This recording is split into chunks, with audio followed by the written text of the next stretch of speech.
All right, so get this. We're diving into Jamestown, the very first permanent English settlement in what would become the USA. Using the podcast episode, Jamestown, Land of Milk and Honey, as our guide, you might think you know this story already. I mean, who hasn't heard about Pocahontas? But trust me, there are some serious twists and turns ahead. Yeah, you're absolutely right. The popular version of Jamestown is often way oversimplified. Like, it's presented as this tale of brave settlers overcoming hardship. But the reality is, it's far more complex. It's a story of ambition and greed, cultural clashes, and the messy, often brutal reality of colonization. Okay, so set the scene for us. It's 1607 in North America. Why were the English so keen on planting their flag in this new world? Unlike some later settlements that were driven by religious freedom or escaping persecution, Jamestown was all about profit and expanding England's empire.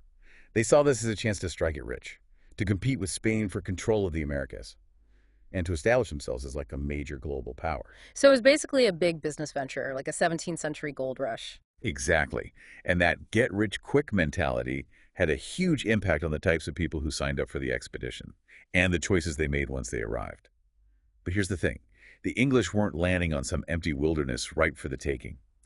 The area around the Chesapeake Bay was already home to a thriving network of Native American tribes. They called it Senecamoca, and it was ruled by a leader the English would seriously underestimate, Chief Powhatan. Wait, so the English just assumed this land was theirs for the taking. They didn't even consider that it was already inhabited. Almost unbelievable, right? But that's exactly what happened. They completely overlooked the existing society and the power structures that were already in place. They saw what they wanted to see, a land full of resources, ready to be exploited. Okay, so tell me more about this Chief Powhatan. What kind of leader was he? He was a brilliant strategist and diplomat who ruled over a vast territory and commanded the respect of many tribes. Think of him less as a single chieftain and more as the head of a complex empire. He built his power through strategic alliances, marriages, and sometimes warfare. He had thousands of warriors at his command, and a deep understanding of the land and its resources. Wow, this completely changes my whole understanding of early colonial history. So you've got this powerful leader, Powhatan, already controlling the region, and then these English settlers show up convinced they have the right to claim it for themselves. That sounds like a recipe for conflict, doesn't it? It absolutely does. And that clash of perspectives, that fundamental misunderstanding about land ownership is at the heart of everything that follows. It would set the stage for centuries of tension and violence between Europeans and Native Americans. So while Powhatan is busy ruling his empire, what's happening back in England? Are people lining up to join this colonial adventure? Oh, absolutely. The idea of colonizing America was all the rage in London. You had merchants and investors eager to make a fortune, gentlemen looking for adventure, and even some folks just desperate for a fresh start. What were some of the stories they were hearing that made them think this was such a great opportunity? I mean, was it all about gold? Yeah, the podcast we're looking at, Jamestown, Land of Milk and Honey, goes into this. Yeah. There were tales of mountains filled with gold, rivers overflowing with pearls, and a land just teeming with opportunity, with this whole get-rich-quick mentality, fueled by rumors and exaggerations. So you're telling me it wasn't exactly a carefully planned, well-researched endeavor? Not exactly. Take Bartholomew Gosnold, for example. He was a seasoned explorer and a key figure in getting this whole thing off the ground. He was driven by a desire to find a new trade route to the East Indies, but he also saw the potential for personal gain. Got it. So Bartholomew Gosnold is one of the big players. Who else should we know about? Well, there's John Smith, a bit of a soldier of fortune with a larger-than-life personality. He was drawn to the adventure and the potential for glory. And then you've got Edward Maria Wingfield, a wealthy gentleman who saw this as a chance to increase his fortune. Each of these men had their own motivations, their own ambitions, and those would clash pretty quickly once they were stuck together in the New World. That's fascinating. So these guys are all set on striking it rich. But what about the average Jamestown settler? Who were they and what were they hoping to get out of this whole venture? Imagine you're a young man in London, maybe a younger son who won't inherit any land, or a craftsman struggling to make ends meet. You hear these stories about gold-filled mountains and rivers overflowing with pearls. This is your chance to escape poverty, to make your fortune and return to England a hero, farming, building a new life in this strange land that wasn't really on their radar. Wow, that's such a different mindset than what we usually associate with early settlers. So they set sail with these grand dreams of riches.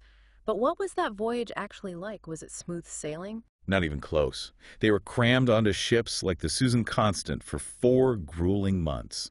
Think storms, disease outbreaks, dwindling supplies, and tensions rising as the weeks turned into months. It was a brutal introduction to the realities of colonization. It sounds more like a nightmare than a treasure hunt. Did anything particularly dramatic happen on the voyage? Oh, you probably heard of John Smith, right? He was actually arrested and nearly hanged in the Caribbean before they even reached Virginia. Wait, what? He was almost executed before they even got started. You've got to tell me more about that. Well, Smith was a bit of a hothead, known for speaking his mind and challenging authority. This didn't sit well with some of the gentlemen investors, especially Edward Maria Wingfield, who was used to being in charge. They accused Smith of mutiny, basically trying to overthrow the leadership of the expedition. Wow, so there was already drama and power struggles brewing before they even set foot in Virginia. Exactly. And this little incident with Smith is just a taste of the conflicts and rivalries that would plague the colony from the very beginning. It's a reminder that these expeditions weren't just about exploring new lands, they were also about navigating the complex dynamics of human ambition and power. It's amazing how much tension there was before they even reached their destination. So they finally arrive in Virginia. What made them choose Jamestown as the place to build their settlement? Well, they picked this little peninsula because it seemed strategically sound. It was easy to defend, had good anchorage for the ships, and was somewhat hidden from potential Spanish attacks. Sounds good, right? But here's the catch. It was also swampy mosquito infested and had terrible drinking water. Not exactly the paradise they'd envisioned. Oh no, so they traded potential Spanish attacks for malaria and dysentery. Pretty much. And as if that wasn't bad enough, they were attacked by the Native Americans almost as soon as they landed. Oh, really? That's a rude awakening. I'm guessing the English weren't expecting that kind of resistance. Nope. They severely underestimated the strength and organization of Powhatan and his people. They figured they could just waltz in and take over. But the Native Americans made it clear they weren't giving up their land without a fight. It sounds like from day one, Jamestown was one problem after another. You could say that. They were dealing with disease, hunger, a hostile environment, and the constant threat of attack. And on top of all that, the internal conflicts and power struggles we talked about earlier started to boil over. So they're struggling to survive. They're under attack. And they can't even get along with each other. What happened next? Well, things went from bad to worse. The dwindling food supplies, the outbreak of disease, and then to top it off, a devastating drought hit the colony. This created an atmosphere of fear and paranoia. I can only imagine. It must have felt like the world was closing in on them. Absolutely. And that's when the leadership crisis really exploded. Edward Maria Wingfield, who'd been the first president of the colony, was accused of hoarding food and mismanaging the settlement. He was dramatically ousted in a leadership coup, and John Ratcliffe took over. Wait, hold on. The guy they almost hanged for mutiny is now in charge? Talk about a plot twist. How did that happen? It just shows you how desperate the situation was. They were looking for someone, anyone, who could provide strong leadership and get them through this crisis.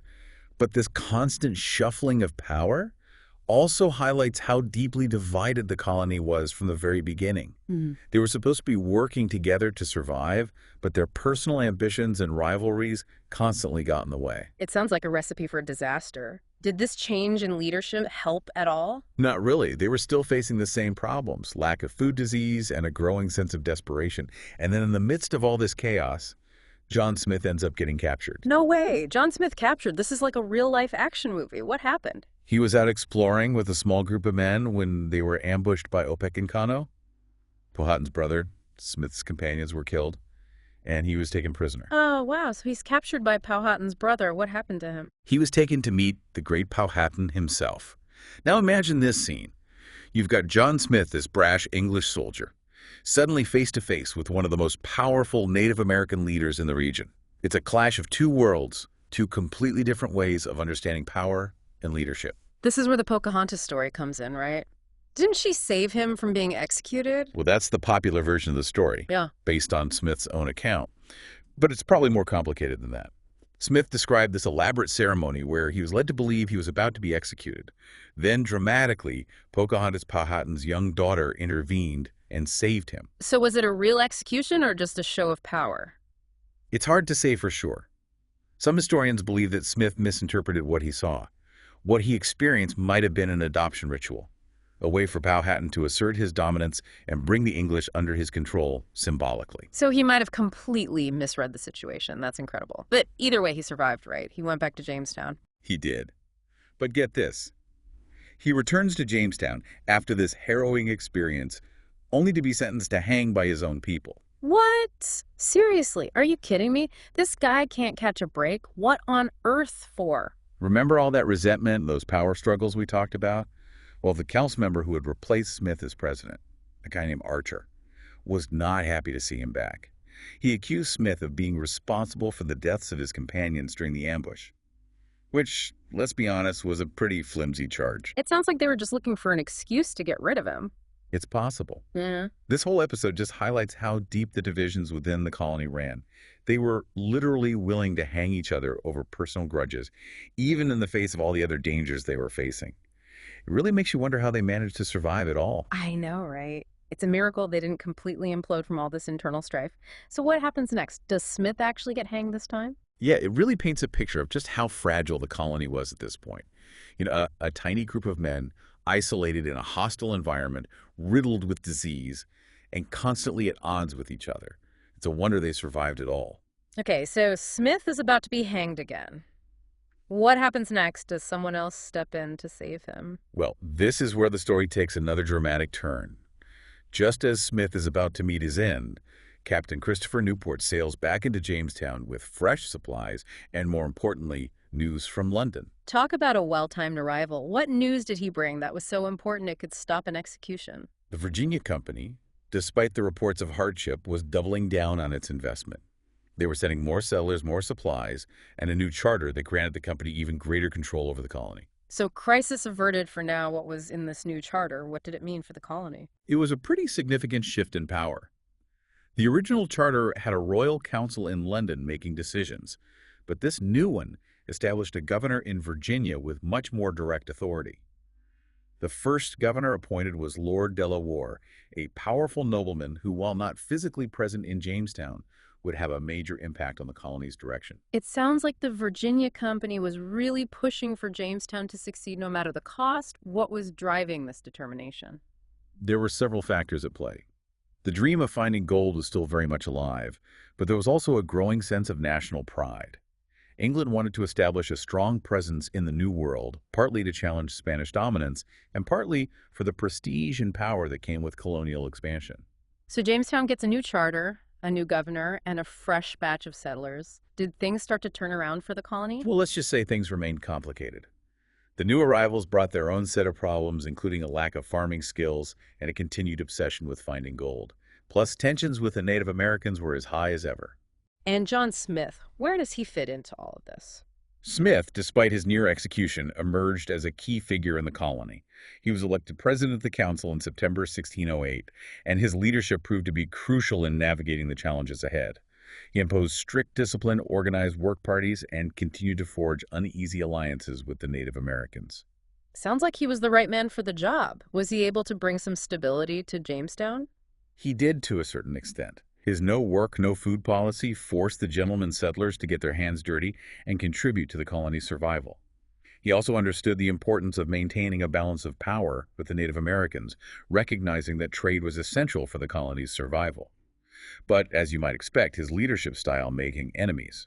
He was accused of being a tyrant, and his relationship with the Native Americans was always fraught with tension. It's like walking a tightrope, isn't it? Trying to keep order within the colony while also dealing with the unpredictable actions of Powhatan and his people. Exactly. And on top of that, Smith was still driven by that desire to find gold to fulfill the expectations of the Virginia Company back in London. He organized expeditions into the interior, searching for mineral wealth and a passage to the Pacific. But these ventures often ended in disappointment, and they further strained relations with the Native Americans. So even with Smith at the helm, Jamestown was still struggling. What were some of the key challenges they faced during this period? The drought continued to plague the colony, making farming incredibly difficult. Food shortages were a constant threat, and disease outbreaks remained a recurring nightmare. Relations with the Native Americans went through cycles of uneasy truce and open conflict.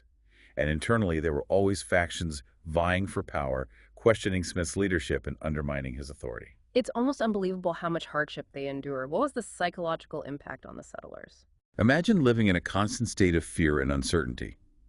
Not knowing if you'll have enough to eat, not knowing if you'll succumb to disease, not knowing if you'll be attacked in the middle of the night. It took a toll on their mental and emotional well-being. We see evidence of paranoia, desperation, and even instances of cannibalism during the harshest periods. Cannibalism, that's horrific. It's a stark reminder of how close to the edge they were living. Survival became the primary goal, and in those extreme circumstances, people will do desperate things. Wow. Okay, so Jamestown is barely hanging on, and relations with the Native Americans are a powder keg. Hmm? What finally tipped the balance? What led to open warfare? Several factors contributed to the escalation of conflict. Smith, despite his efforts to control trade, often resorted to intimidation and even violence to get what he wanted. This understandably angered Powhatan and his allies. There were also cultural misunderstandings, conflicting ideas about land ownership, and a growing sense of distrust on both sides. And this eventually leads to what's known as the First Anglo-Powhatan War. Exactly.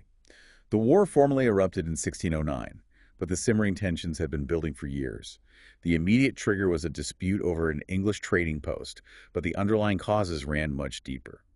This was a clash of two empires, two very different ways of life, vying for control of the same territory.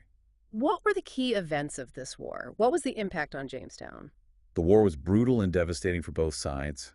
English forts were besieged, Native American villages were attacked, crops were destroyed, and casualties mounted. The English, with their superior weaponry, were able to inflict significant damage, but they were constantly outnumbered and outmaneuvered. Jamestown, Land of Milk and Honey, really brings this to life with some gut-wrenching accounts of what these battles were like. So it was a stalemate. In a sense, yes. Neither side was able to achieve a decisive victory, but for the English, the war was a disaster. It drained their already limited resources, further strained relations with the Native Americans, and made it clear that establishing a foothold in Virginia would be a much longer and bloodier process than they had anticipated. And John Smith, the soldier, the survivor, how did he navigate this conflict? His role in the war is complex and controversial.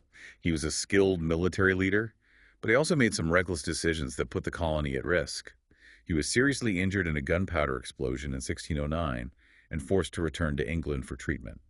His departure left a void in leadership that would be difficult to fill. So Smith leaves Jamestown injured and disillusioned. What was the state of the colony when he sailed back to England? Well, they were definitely teetering on the brink of collapse. The winter of 1609, 1610 was brutal. They called it the starving time. And for good reason. Food was so scarce that people were resorting to eating leather rats even, well, we already talked about that. It was a dark period. Man, that is bleak. I mean, how did anyone survive that? Honestly, it's a bit of a miracle. Yeah. They were on the verge of abandoning the settlement when, just in the nick of time, a new supply fleet arrived, led by Lord de la Warr, the governor we mentioned earlier. He brought much-needed provisions and imposed some tough but necessary discipline to get the colony back on track. Lord de la Warr to the rescue. So they survived the starving time, but did they ever figure out how to make the colony sustainable? That's where the story gets even more complicated. They still hadn't found gold or that elusive passage to the Pacific, and farming in that environment was incredibly difficult. But then in 1612, a man named John Rolfe introduced a new crop that would change everything: tobacco. Tobacco. I mean, I know it became a big cash crop later on, but was it really the thing that saved Jamestown? Tobacco was in high demand back in England, and the Virginia soil was perfect for growing it. Suddenly, the colony had a way to make a profit to finally live up to the economic expectations of the Virginia Company. So tobacco becomes the gold they'd been searching for all along. But what about the relationship with the Native Americans? Did things ever improve? It was always a complex and volatile situation. There were periods of uneasy peace punctuated by outbreaks of violence. But in 1614, something happened that seemed to offer a glimmer of hope for a more peaceful future. Pocahontas married John Rolfe. Wow, Pocahontas and John Rolfe. That's a story I remember from history class. Wasn't it this big romantic love story? Well, like everything else in Jamestown, it's more complicated than that. It was a strategic marriage, a way to try and forge more lasting peace between the English and Powhatan's people. And for a time, it did seem to work. Pocahontas even traveled to England with Rolfe, where she was treated as a celebrity. So they're growing tobacco. Pocahontas is a celebrity in London. Things seem to be looking up for Jamestown, right? For a time, yes. Yeah. But remember that fundamental conflict over land ownership. That never really went away. The English appetite for land grew along with their tobacco profits, and that inevitably led to more clashes with the Native Americans. Powhatan died in 1618, and his successor, Opechancanough, was far less tolerant of the English encroachment on their territory. So the peace didn't last? Unfortunately, no.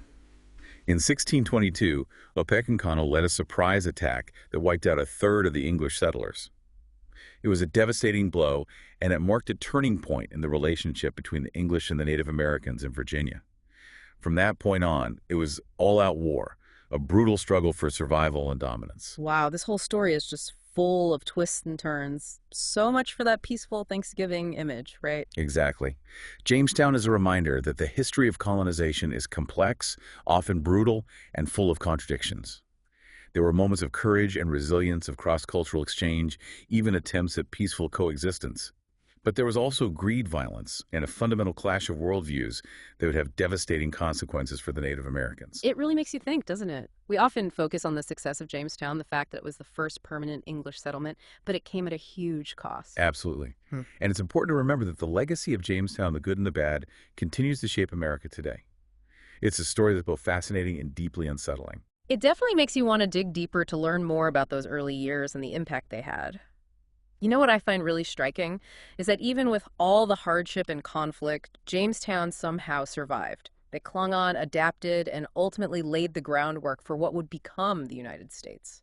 And what's fascinating is that many of the issues that plagued Jamestown, the struggle for resources, the conflicts over land, the challenges of building a new society, those themes continue to resonate in American history even today. That's such a good point. It's like the echoes of Jamestown are still with us. Exactly. And for all of you listening, I think the biggest takeaway from this deep dive is this. Jamestown is more than just a historical footnote. It's a story about choices, about the consequences of those choices, and about how those echoes continue to shape the world we live in today. So next time you hear about Jamestown, think about those early settlers, their dreams, their struggles, and the choices they made. And ask yourself, what would you have done differently? What impact do those early decisions still have on us today? It's a lot to think about, isn't it?